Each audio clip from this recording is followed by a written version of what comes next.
create an organization, global, to create bridges for young people that I didn't have to work on. Believing in humanity, but with action, and saying we must hold ourselves accountable and we must do better. We must do better. Comment regarde-t-on le monde aujourd'hui et qu'est-ce qu'on veut qu'il devienne? Comment est-ce qu'on l'imagine?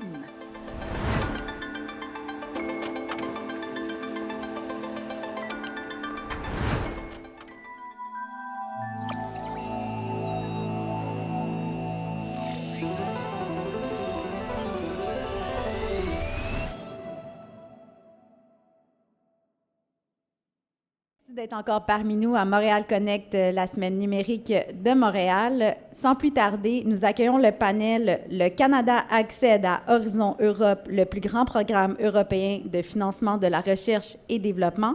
J'inviterai sur scène le modérateur Alain Gallet de Stéropsia, Kevin El-Haddad de l'Université de Mons, Émilie Delahaye-Duponcel de l'Agence spatiale canadienne et Annabelle Gouze de XR Wallonia. Bon panel! Merci.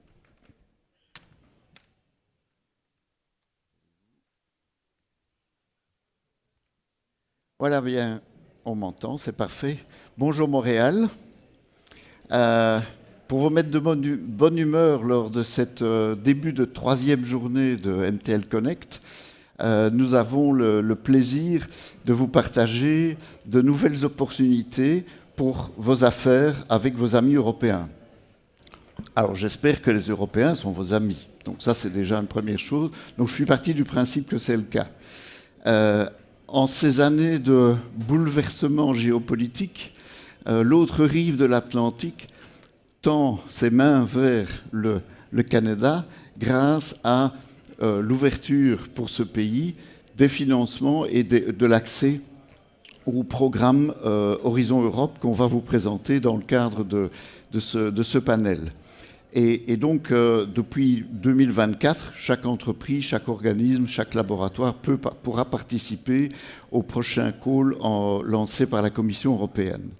Alors aujourd'hui, on va, dans ce panel, essayer de vous donner les clés pour comment entrer dans ce panel, dans les calls, comment constituer des consortiums, comment tout ça se passe et comment, au niveau canadien, vous pouvez être aidé dans cette démarche.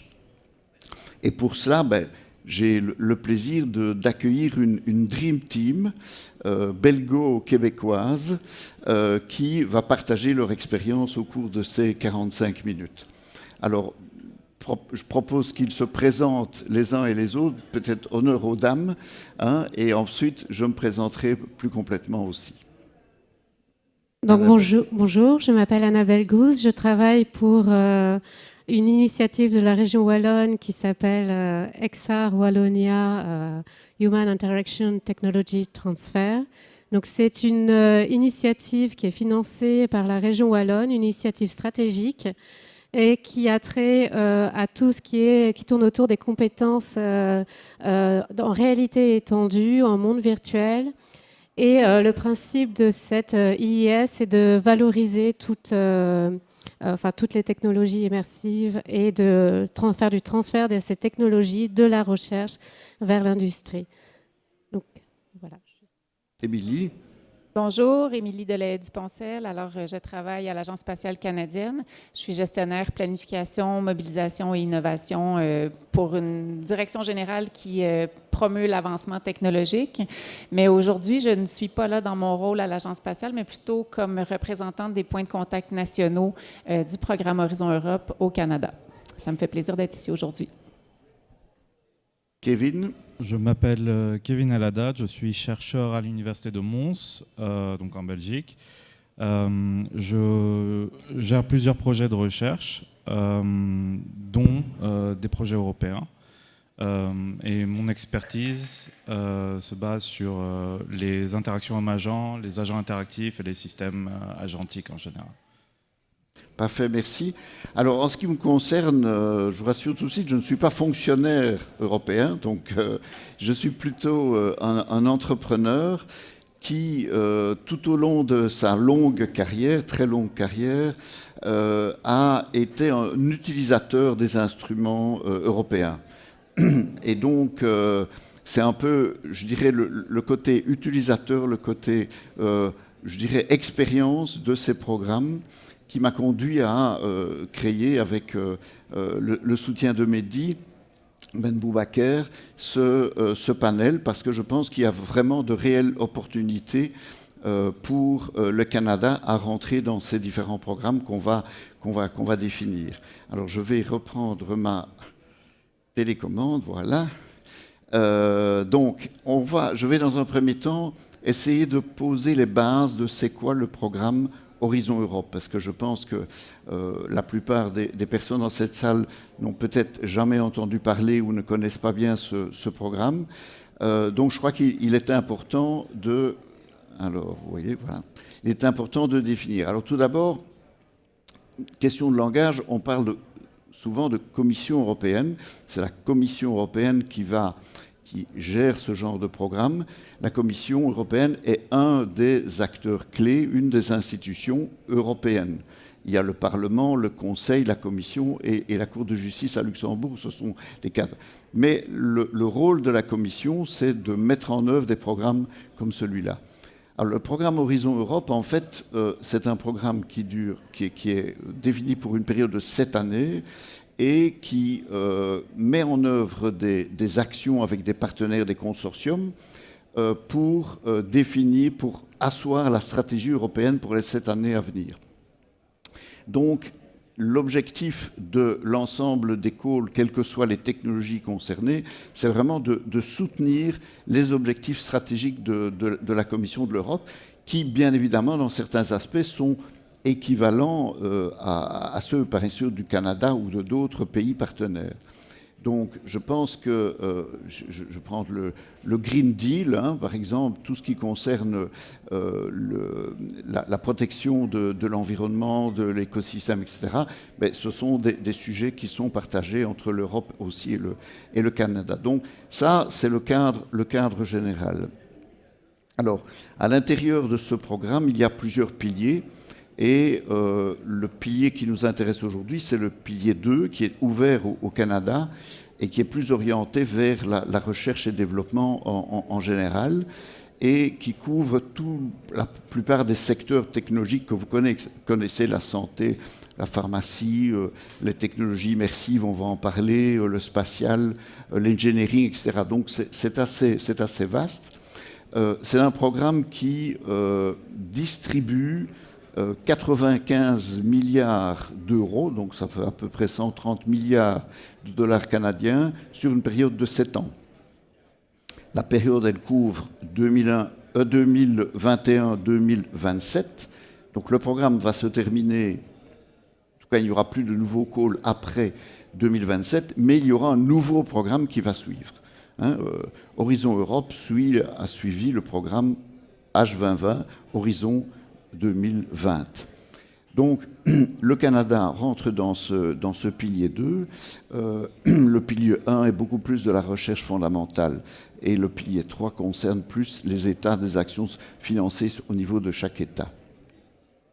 Alors, dans ce programme, il y a donc un certain nombre d'appels, de calls, qui sont lancés sur toute une série de sujets. Et les entreprises ou les organisations se regroupent, certaines se regroupent pour constituer un consortium et faire des propositions au niveau du call avec une deadline à respecter, etc. Alors il y a différents types de calls. Je ne vais pas rentrer dans trop de détails. Grosso modo, il y a le call IA, le call RIA et le call CSA. IA, c'est essentiellement innovation et action. RIA, c'est recherche, innovation, action. Donc il y a un volet plus recherche. Et CSA, et mon association en Belgique a beaucoup répondu au niveau CSA, c'est-à-dire qu'il n'y a pas nécessairement de recherche, mais il y a une action plus au niveau sociétal, écosystème, recherche d'informations, mise en commun, dissémination de recherche. Donc voilà. Et quand le call est lancé, la commission dit, ben voilà, c'est un CSA, c'est un RIA, et ça permet déjà de qualifier les personnes qui auront intérêt à y répondre. Donc ça, c'est quand même important à vérifier. Alors, suivant les calls, parfois, ils acceptent un seul consortium, parfois ils en acceptent plusieurs, et le montant maximum pour chaque consortium est toujours indiqué. Donc ça, vous savez déjà plus ou moins. Alors, il y a une règle d'or, c'est que dans un consortium, il y a toujours minimum 3 pays européens qui sont représentés.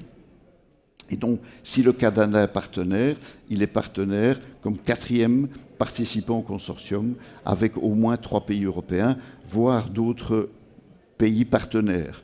Alors, j'ai repris des slides que le contact point wallon m'a envoyé. Je vois qu'il y a le drapeau américain, je ne suis pas sûr qu'il soit à jour, ce slide. Je ne suis pas sûr que le drapeau américain ait encore sa place, mais on va le vérifier. On va le vérifier. Donc, voilà, on a plusieurs pays doivent être représentés, puisque l'objectif, évidemment, au niveau européen, c'est de faire travailler les pays entre eux. Alors, vous avez, quand vous recevez un grant, quand vous recevez le budget, ça couvre toutes les dépenses liées évidemment aux activités que vous faites. Et dans le pilier 2 et dans la plupart des 3 que je vous ai cités tout à l'heure, ça couvre 100% des dépenses. Donc ce qui est vraiment très très intéressant parce que ça couvre l'ensemble des dépenses personnelles, bureaux, etc. Donc voyages, déplacements. Donc ça c'est... Et pour vous donner un ordre de grandeur, et on aura plus de détails tout à l'heure, mais un consortium peut obtenir entre, disons, 1,5 million et 5, voire 10 millions d'euros, suivant les projets. Alors, vous pouvez facilement aller sur le site de la Commission européenne et de Horizon Europe plus spécifiquement, pour voir quels sont les prochains calls, comment ça se passe, quelles sont les technologies qui sont concernées par ces différents calls, et donc vous pouvez vous inscrire, c'est gratuit, et vous avez votre compte et vous allez régulièrement naviguer sur ce portail des opportunités de Horizon Europe. Voilà, donc ça c'est en ce qui concerne les règles générales. Maintenant, on va rentrer dans le détail. Et ce qui est intéressant dans notre panel, c'est que on va pouvoir donner des exemples de calls qui sont en cours, de consortiums qui sont en cours. On va pouvoir voir quelles sont les opportunités que certains opérateurs, notamment comme ma voisine à gauche, peuvent proposer aux Canadiens pour entrer dans futurs calls. Et puis, nous verrons avec Émilie comment le Canada se structure avec l'aide de la Commission européenne pour vous aider dans vos démarches. Voilà. Alors, je cède d'abord la parole à notre ami Kevin qui va parler, et ça fait d'ailleurs le lien avec, en partie, ce qu'a Géraldine a dit ce matin, si vous étiez dans la salle, à propos du fact-checking IA, puisque tu vas présenter un des programmes dans ce domaine.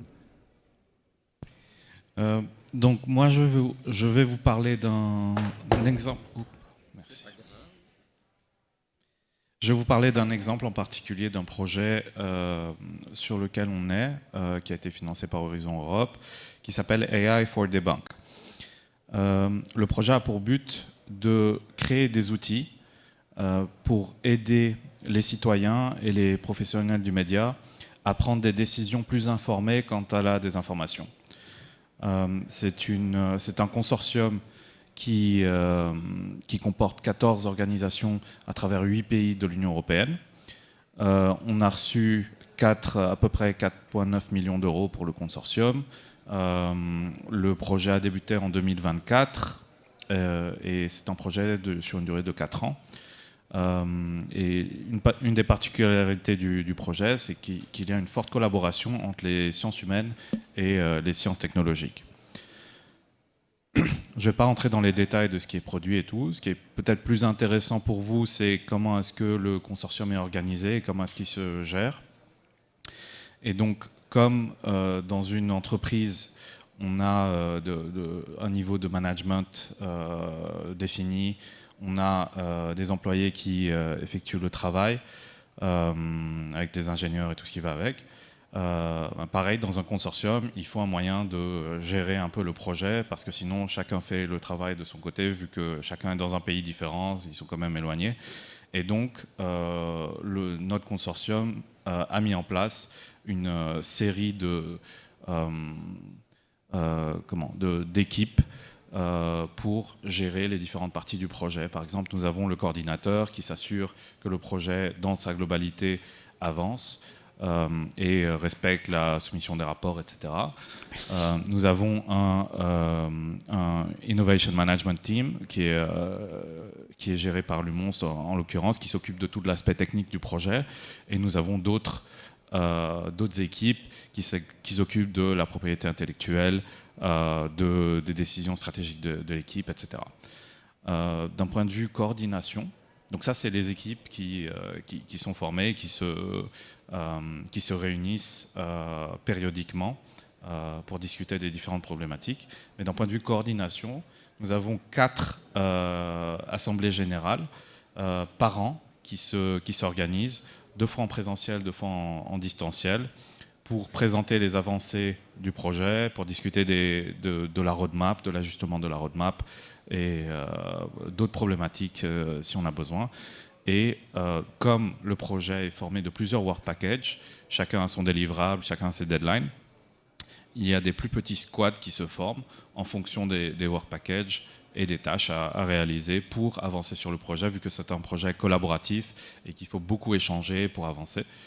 Voilà. Donc ça vous donne une vue plus ou moins globale de l'organisation d'un projet. Il faut garder en tête que ce n'est pas non plus une entreprise, il n'y a pas un CTO, il n'y a pas de CEO.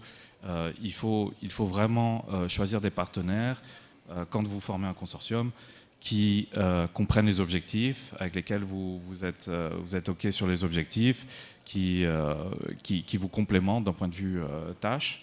Voilà, donc ce dont vous avez besoin, mais avec lesquels vous vous entendez bien, quoi. Donc, c'était l'exemple du projet AI for Debunk. Comme vous le savez, il y a l'école dont Annabelle va probablement parler, qui viennent. On est activement à la recherche de partenaires, non seulement dans le cadre de AI for Debunk, donc vous ne pouvez pas participer au consortium, mais il y a plein d'autres moyens de collaborer avec le consortium, mais aussi pour d'autres calls, pour d'autres sujets. Donc l'UMONS est à la recherche de partenaires. Je vous ai mis une petite liste de ce dont on peut, nos contributions possibles. Comme j'ai dit, notre expertise est dans les agents interactifs et ce qu'on recherche spécifiquement, c'est des skills complémentaires aux nôtres dans le hardware, les sensors, la robotique, et aussi spécifiquement des partenaires de use case. Donc ça, je n'ai pas mentionné, mais c'est dans la quasi-totalité des projets que je vois, il y a toujours un projet central, et pour prouver l'applicabilité des projets, il y a des use cases qui sont définis. Dans le cas d'AI for Debunk, c'était la guerre en Ukraine et le réchauffement climatique, donc le changement climatique. Mais donc on a besoin de partenaires qui sont prêts à récupérer des technologies et les appliquer chez eux pour prouver leur faisabilité ou nous aider à les développer. Donc voilà, c'est très important ce point-là. Donc si c'est le cas, je vous ai mis à votre droite les liens de contact pour AI for Debunk, donc tout ce qu'on a pu générer, et à gauche mes contacts pour si vous avez, si ça vous semble intéressant de participer à des calls futurs. Merci Kevin. Alors on va passer maintenant la parole à Annabelle qui, et on en parlait il y a quelques mois en Europe, a aussi dans son programme le souhait, c'est aussi la raison de ta présence, de trouver des partenaires canadiens. Donc là c'est québécois en priorité évidemment. Donc ça c'est aussi la raison de ta présence et c'est important de le dire. Oui, tout à fait. Donc en fait, donc je vais vous parler un peu plus en détail aussi de ce qui se passe en Wallonie et du cadre qui a été posé.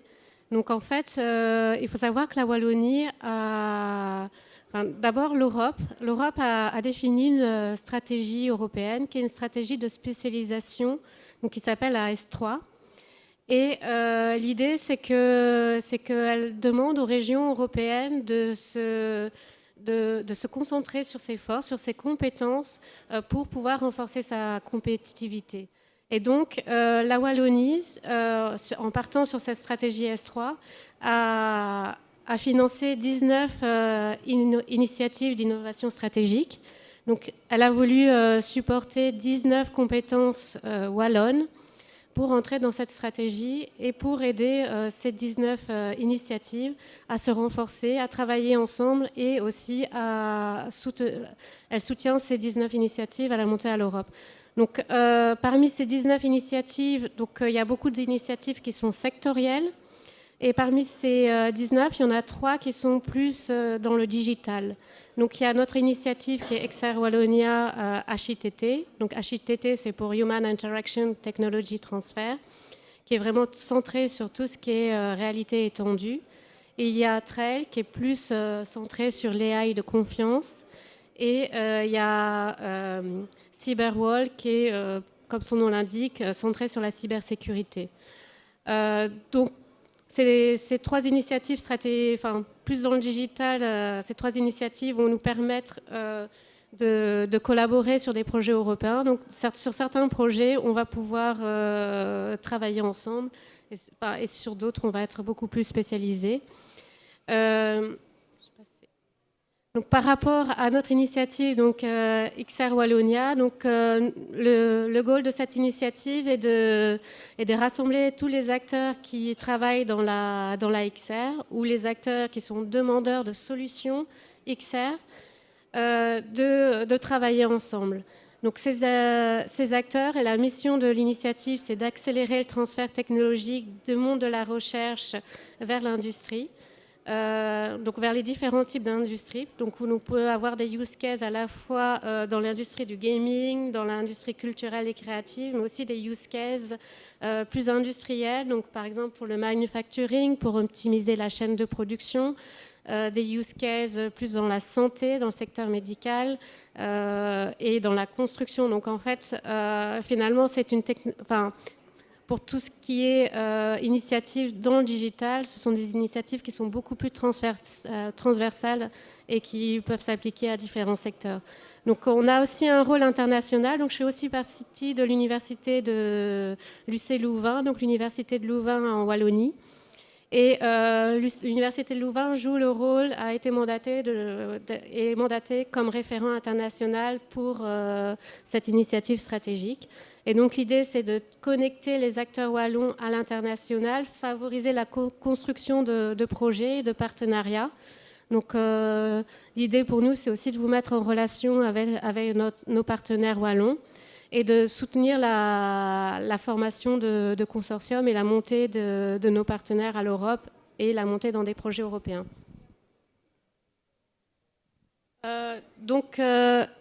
Dans notre réseau, nous avons plus de 80 partenaires. Donc, par rapport à ces partenaires, et là, c'est une construction en quadruple hélice, et ça, c'est une construction qui est la même pour, on va dire, pour toutes les initiatives stratégiques. Donc, nous, on part du monde aussi de la recherche, où là, on va concevoir, innover. On a le monde de la formation, donc avec des acteurs de formation, des acteurs aussi sociétaux, plus culturels. Et des acteurs qui sont plus liés aux industries, aux entreprises. Et donc là, ça va être l'innovation et ça va être productisé, déployé. Et des institutions gouvernementales qui vont nous aider à nous structurer, qui vont nous aider à accéder au financement et nous donner des incitants pour aider les entreprises, les partenaires aussi universitaires et de la formation à monter sur des projets européens. Donc, pourquoi collaborer avec la Wallonie ? En fait, collaborer avec la Wallonie, c'est aussi rejoindre un écosystème d'excellence technique. Donc, comme on dit, la Wallonie investit dans des secteurs clés, dans des secteurs de compétences wallonnes, d'excellence wallonne. Donc, ce sont ces 19 initiatives stratégiques, au-delà de notre initiative XR Wallonia. C'est aussi une culture de collaboration avec cette quadruple hélix, avec cette organisation de partenaires venant de différents secteurs. Donc on veut une collaboration qui soit agile et on est centré sur la coopération. Déjà en Wallonie, mais aussi on est ouvert vers l'extérieur. Donc une ouverture aussi à l'international où on cherche à la fois à exploiter nos compétences et à vouloir déployer nos compétences à l'international, mais aussi trouver des partenariats pour rechercher d'autres compétences complémentaires aux nôtres à l'international. Et donc ici au Québec et au Canada aussi. Donc voilà, donc par rapport, nous on est plus centré sur tout ce qui est réalité immersive et monde virtuel. Donc il faut savoir qu'au niveau européen, il existe des partenariats européens. Donc il y en a une 60aine. Et tout récemment, il y a un nouveau partenariat qui a été fondé pour les mondes virtuels. Et donc ces partenariats vont définir un agenda européen.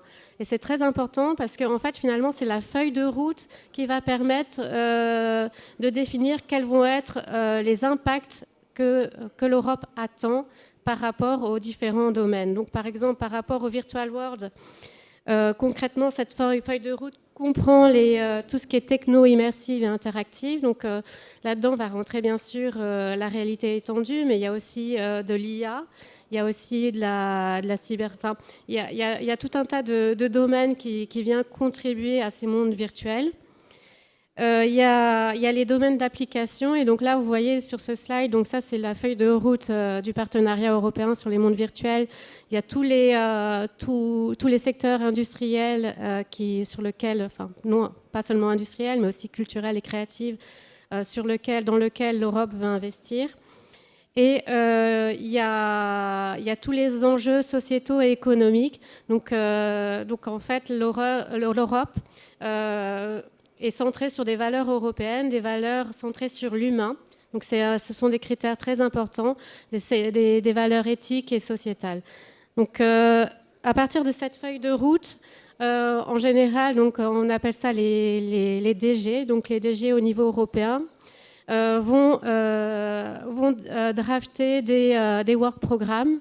Donc en fait, ça veut dire que l'Europe travaille aussi avec les différents représentants européens qui font partie de ces partenariats et écoute les acteurs européens pour construire les feuilles de route. Et à partir de là, ils construisent les work programmes. Donc dans les work programmes, on a tout ce qui est impact attendu. Donc je vais essayer de me dépêcher. Donc impact attendu, donc ça c'est des choses qui vont être vraiment importantes à regarder quand vous regardez un draft. Quels sont les enjeux européens attendus? Et donc par exemple pour les mondes virtuels, bon je vais pas vous lire le slide, mais les mondes virtuels c'est vraiment d'avoir une Europe souveraine, interopérable, et des systèmes interopérables. Des moteurs XR ouverts avec une IA générative et aussi des interactions sensorielles durables et aussi des valeurs humaines et éthiques. Donc, on doit toujours faire attention à ces valeurs sociétales quand on développe nos projets. C'est obligatoire d'y prêter attention.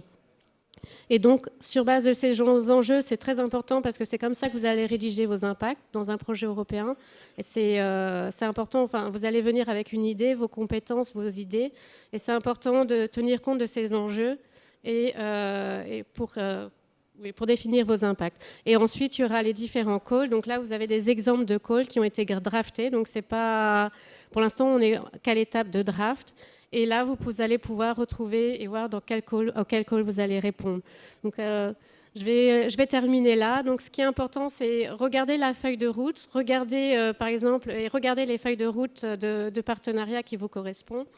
Regardez où vous vous situez par rapport à cette feuille de route et quelles compétences vous pouvez apporter sur un projet européen, quelles compétences uniques et quelles compétences vous allez rechercher. Donc, je vais m'arrêter là, je vais te poser juste une petite question.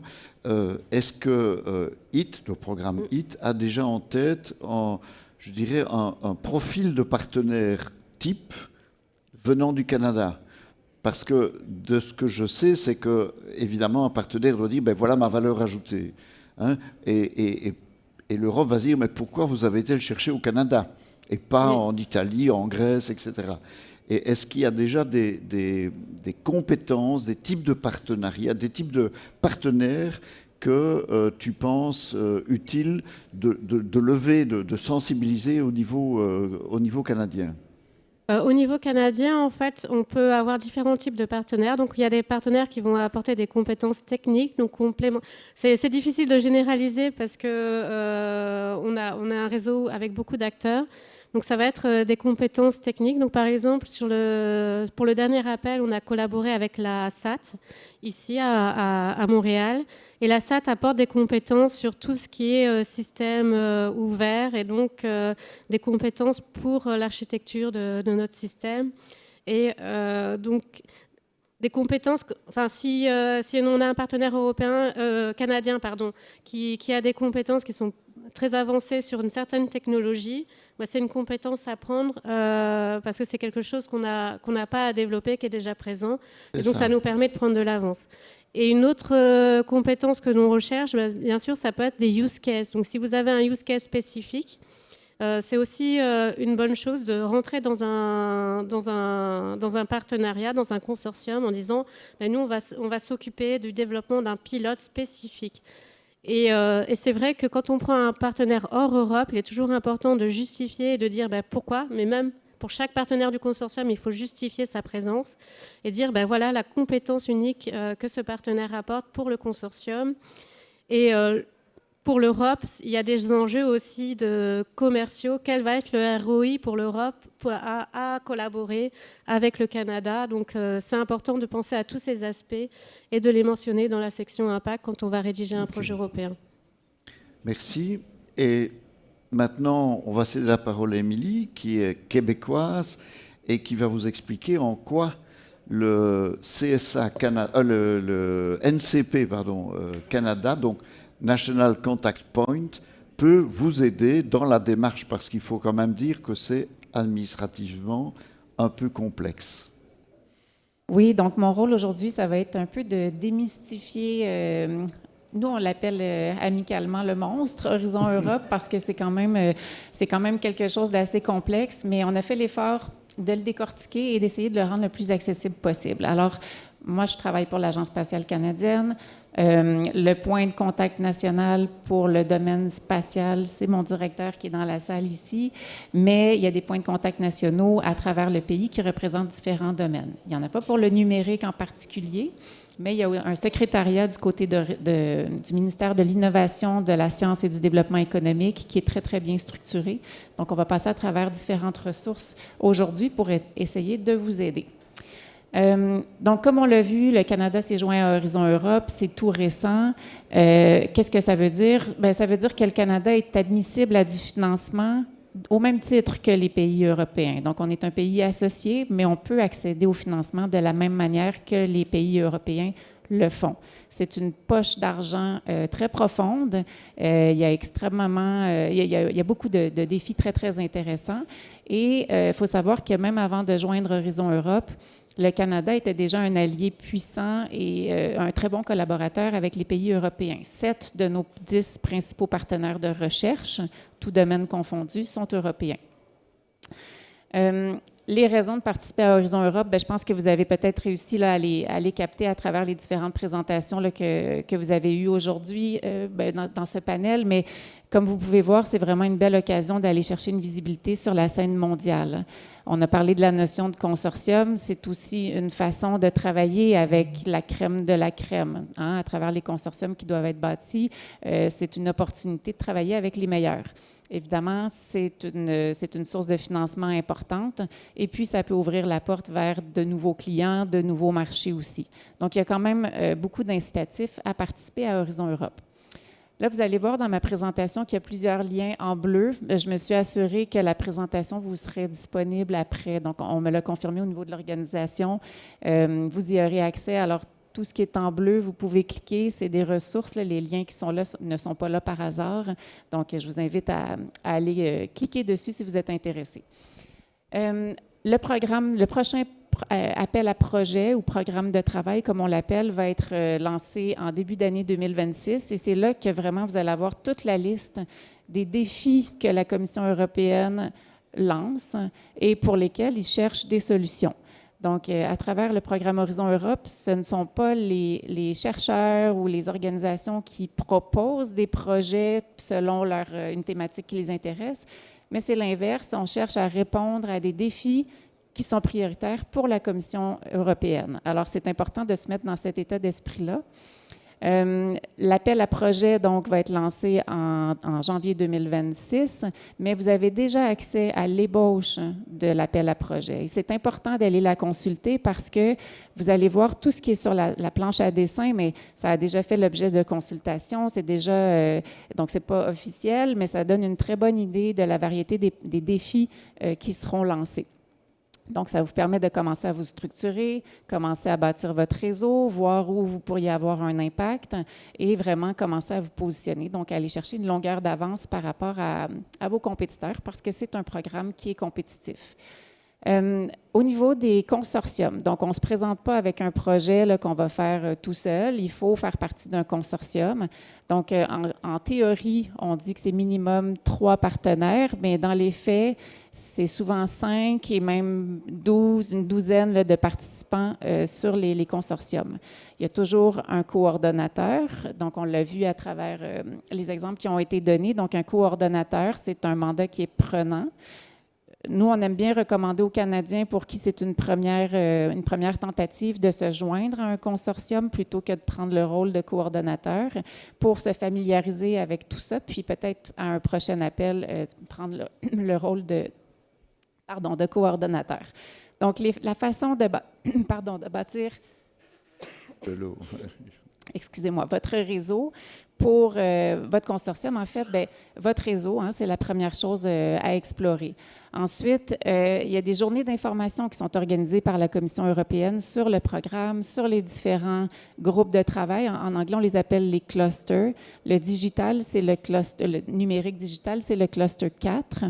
Mais vous verrez dans l'appel, dans l'ébauche du programme de travail, qu'il y a des appels à projets qui pourraient être dans un autre domaine que le numérique, mais auquel vous pourriez contribuer parce que le numérique est partout. Donc, il ne faut pas se limiter non plus au groupe de travail ou au groupe de projet là, qui est le numérique. Donc, les journées qui sont organisées par la Commission européenne, bon, il y en a certaines qui ont lieu en Belgique, mais il y en a beaucoup qui sont virtuelles aussi. Il y a des événements de jumelage par thématique qui sont organisés par nos collègues du ministère de l'Innovation, de la Science et du Développement économique. Et ISDE, je vais les appeler ISDE, c'est plus simple, ont une infolettre. Donc, si vous allez sur le site Internet de ISDE, vous tapez Horizon Europe, ISDE, vous allez voir que vous pouvez vous abonner à une infolettre. Et ça, c'est vraiment une belle manière là, d'être informé de tous les événements, que ce soit les événements de jumelage ou encore les séances d'information. Donc ça, c'est une bonne façon de rencontrer des collègues canadiens, européens et de d'autres pays associés aussi. Ensuite, il y a 3 portails ici. Je ne vais pas décortiquer chacun, mais vous pouvez aller sur les 3 portails Funding and Tenders, European Enterprise Network et Cordis. Donc, sur ces plateformes-là, vous allez avoir accès à des outils pour trouver des partenaires. Et sur Cordis en particulier, vous allez avoir accès aux projets qui ont déjà été financés à travers Horizon Europe. Et vous allez voir qui sont les coordonnateurs, qui sont les acteurs clés. Donc, c'est une façon d'aller voir qui a l'expertise aussi et qui a déjà réussi à aller chercher du financement. Donc, on peut entrer en contact avec ces gens-là. Les points de contact nationaux, donc je vais y revenir, et le service des délégués commerciaux, donc ça c'est avec Affaires mondiales. Eux, bien, ils sont déployés partout en Europe, partout sur la planète, et ils ont un très bon réseau qui peut définitivement vous servir pour établir des liens. Donc, les points de contact nationaux. Alors, les points de contact nationaux, ce sont des experts dans leur domaine. Mon directeur est expert dans le domaine spatial. Voilà, avec la chemise blanche au fond, le domaine spatial. Alors, évidemment, au niveau connaissances techniques, connaissances des priorités, réseau, connaissances de l'industrie, bien, ces points de contact nationaux-là peuvent vous guider vers des partenaires, vers leur réseau. Donc, c'est une façon d'élargir votre réseau. Mais les points de contact nationaux sont aussi des ressources qui vont vous aider à trouver réponse à vos questions. Donc, si vous avez des questions sur le programme Horizon Europe, vous pouvez contacter les points de contact nationaux et sur le site de ISDE, vous les avez tous avec leurs coordonnées. Ils sont classés en fonction de leur domaine d'expertise. Donc, les points de contact nationaux, c'est une bonne ressource. Et je vais accélérer. Bon, ici, si vous allez chercher la présentation, vous allez voir les grandes étapes. Si jamais vous souhaitez déposer une demande, une fois que vous aurez formé votre consortium, on a décortiqué le processus pour soumettre une demande à Horizon Europe en 6 étapes. Il y en a 3 ici, il y en a 3 sur l'acétate, il y en a, 5 étapes, 6. Donc voilà, les voilà toutes, mais ça permet un peu de démystifier le processus pour soumettre une application. Autre renseignement utile, je vous ai mis d'autres ressources ici. Je n'ai pas le temps de passer à travers, mais il y a 2 éléments clés à retenir. Donc, le secrétariat d'Horizon Europe, donc en fait du ministère de l'Innovation, Sciences et Développement économique, c'est vraiment une équipe dynamique qui répond rapidement. L'infolettre, elle est pertinente. Donc, ça, c'est une très bonne ressource. Juste au-dessus, je vous ai mis un lien vers le webinaire, un webinaire qui a été publié ou diffusé la semaine dernière. Je l'ai regardé, il est vraiment très, très bien fait. Il répond à plein de questions.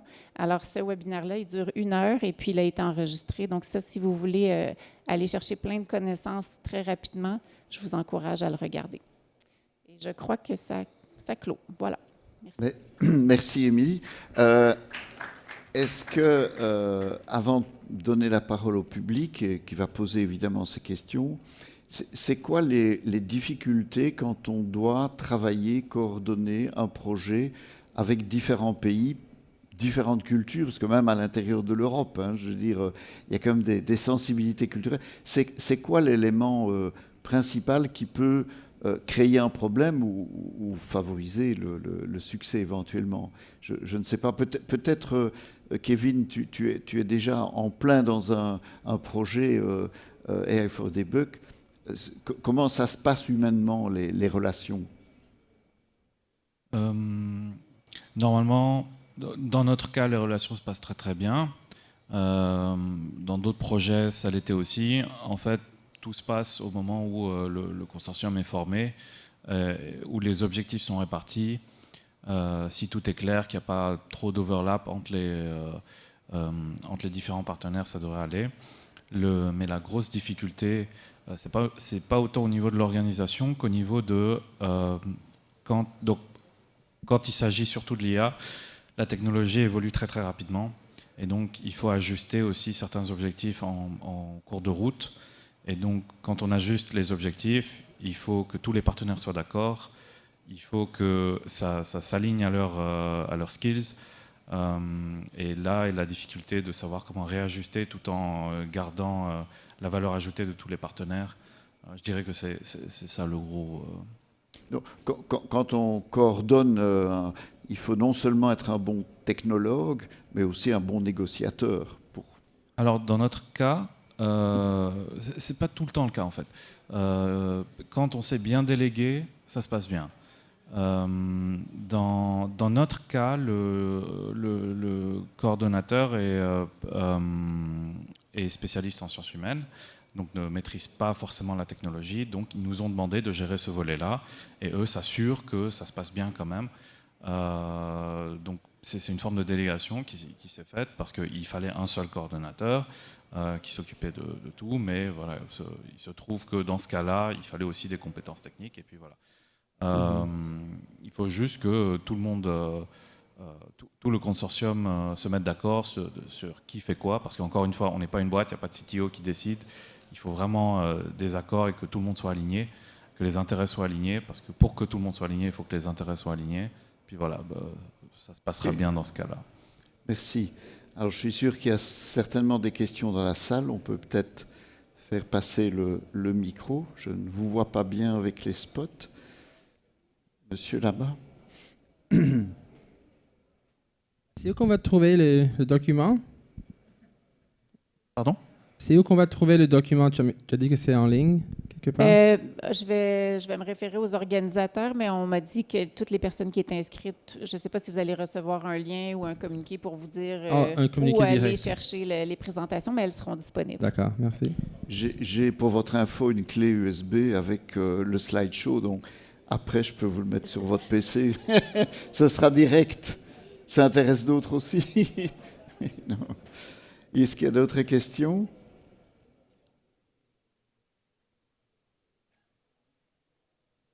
Non?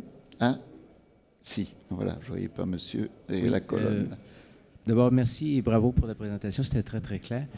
Dans le programme actuel, il se termine en 2027, mais les projets durent 2, 3, voire possiblement peut-être 4 ans. J'entends pas bien, vous pouvez Oui, mettre... j'essaie de réconcilier l'horizon du programme actuel qui se Horizon termine. 20, oui, va jusqu'en 2027, donc il y aura des calls qui vont être lancés jusqu'en 2027, et ensuite il y aura un autre programme. D'accord. Donc, évidemment, le projet peut Non. s'étendre jusqu'en 2030, par exemple, typiquement pour un call qui se terminera en 2027. On est d'accord? Je réponds. Oui, en fait, par exemple, dans les calls, la durée du projet est parfois spécifiée. Donc, par exemple, les calls auxquels on répond et des calls qui vont être lancés, par exemple, ils disent, en fait, c'est pour un projet d'une durée de 36 mois.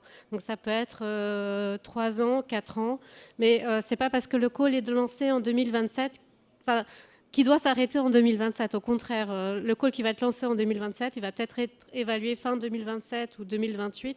Donc là, c'est vraiment... on définit un work programme, donc ça veut dire une stratégie, une vision sur une période. Et donc, on définit qu'est-ce que l'Europe attend, quels sont les impacts attendus, et on lance les calls. Et donc, jusqu'à 2027, ça va être la définition de ces work programmes. Et après, d'autres work programmes viendront, mais bien sûr, les projets finiront pendant le... beaucoup de projets finiront pendant le work programme suivant, qui viendra après 2027. D'accord. C'est clair. Merci. Oui, alors voilà, on me fait signe que time's out. Oui. Je voulais juste encore vous partager très rapidement. Donc, je vous ai dit tout à l'heure que j'étais un entrepreneur qui avait beaucoup travaillé avec la Commission européenne, mais surtout, j'ai lancé un événement international qui s'appelait Ceropsia et qui, cette année, va s'appeler United XR Europe parce qu'on s'est associé avec des partenaires américains. Il s'agit d'un événement, je dirais, le plus gros événement sur les technologies immersives en Europe. Il aura lieu au mois de décembre et cet événement, ce sont des conférences rassemblant des professionnels, des utilisateurs de technologie, au sens large, les médias, etc. Donc c'est un genre de MTL Connect européen avec aussi des zones d'exposition, de conférences B2B, etc. Donc c'est assez complet, mais je voulais quand même vous attirer votre attention sur les 3 journées de United XR. C'est la première journée est consacrée aux projets européens notamment. Et nous avons un village européen, c'est-à-dire que des consortiums comme celui qu'a présenté Kevin tout à l'heure, vont être représentés dans une zone, une espèce d'agora européenne. Et donc là, vous aurez l'occasion, si vous êtes présent, de rencontrer toute une série de consortiums. Bien évidemment, les institutions européennes seront représentées, présentes. Et donc, c'est une journée vraiment intéressante si vous souhaitez nouer des relations avec les institutions européennes, mais aussi avec d'autres partenaires potentiels au niveau européen. Donc, alors, évidemment, il y a la journée 2 sur l'industrie, la technologie, la journée 3 sur les ICC. Donc, c'est vraiment un ensemble extrêmement vaste. On attend à peu près 2000 participants à cette édition. Et j'ai un petit cadeau à vous remettre, c'est que si vous vous inscrivez en tant que participant à MTL Connect, vous bénéficiez automatiquement d'un code promotion de 25%. Et c'est simple à retenir, c'est mon prénom, Alain25. Voilà. N'essayez pas Alain 100, ça ne va pas fonctionner. Mais Alain25, je sais que ça fonctionne. Voilà. Merci à tous. Et si vous avez des questions en privé, on va maintenant sortir de scène et on est à votre disposition. Et je suis à disposition pour la clé USB pour monsieur. Voilà. Merci beaucoup. Au revoir.